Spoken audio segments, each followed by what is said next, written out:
Rassemblement en section sur M de base.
Mesdemoiselles, Messieurs, Monsieur Jérôme Guton, sous-préfet d'arrondissement de Dunkerque, va dès à présent nous faire lecture du message de Monsieur le Président de la République en hommage donc de la nation aux soldats morts pour la France.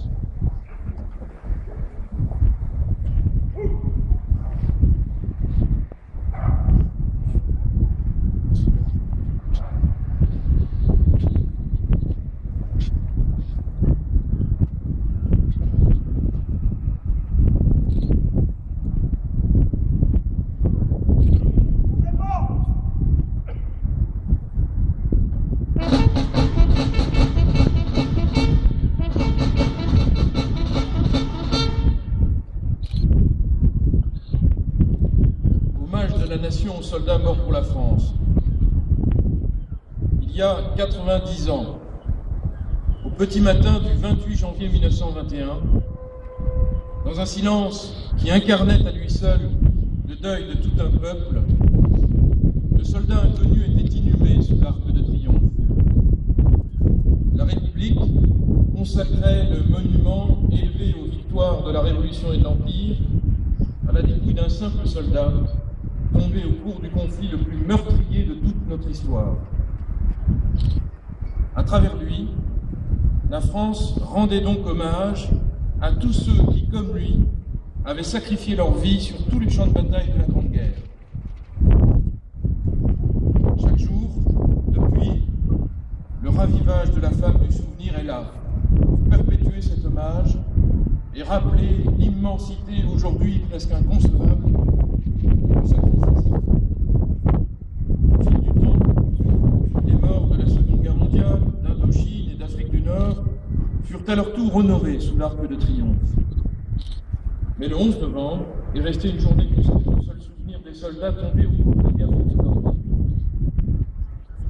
La disparition du dernier combattant du premier conflit mondial, le 12 mars 2008, et la perspective des manifestations qui commémoreront dans 2 ans le centenaire de la Grande Guerre impliquerait de faire évoluer la portée symbolique de la journée nationale du 11 novembre. La pérennité du culte qui est rendu quotidiennement sur la place de l'Étoile à Paris, au souvenir du soldat inconnu, incarnation même du sacrifice du combattant, permet d'établir une filiation directe entre les différentes générations du feu. C'est le même sang, celui d'un même peuple, qui a été à chaque fois versé pour la France et ses valeurs. Que nos soldats soient nés sur le sol de notre pays ou aux confins de nos anciennes colonies, ils sont les enfants d'une même France, les soldats d'une même République à laquelle ils ont fait le don ultime, ce don sur lequel personne ne peut jamais revenir, celui de leur propre vie. Ces vies ont été données pour que la France demeure et pour que la République perdure. Quel que soit le lieu, quel que soit le moment de notre histoire, ce don est sacré. Et il mérite le même hommage, la même reconnaissance, la même ferveur. La mort au service de la France ne fait pas de différence. Le champ d'honneur est de toutes les guerres et de tous les conflits. C'est pour cette raison que désormais, chaque 11 novembre, tous ceux qui ont donné leur vie pour la France, que ce soit pour la défense de la patrie, lors des opérations extérieures auxquelles notre pays participe, seront également associés à cet hommage solennel de la nation. Aujourd'hui, en ce début du XXIe siècle, nos troupes sont engagées en Afrique, au Proche-Orient, en Afghanistan. Des soldats continuent à tomber sous le drapeau français pour que notre drapeau lui-même jamais ne tombe. Il est juste et légitime que ces soldats rejoignent désormais dans la commémoration ceux qui les ont précédés dans le sacrifice au cours du XXe siècle, au service de notre destin et de nos valeurs, que vive la République et que vive la France.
Sur mon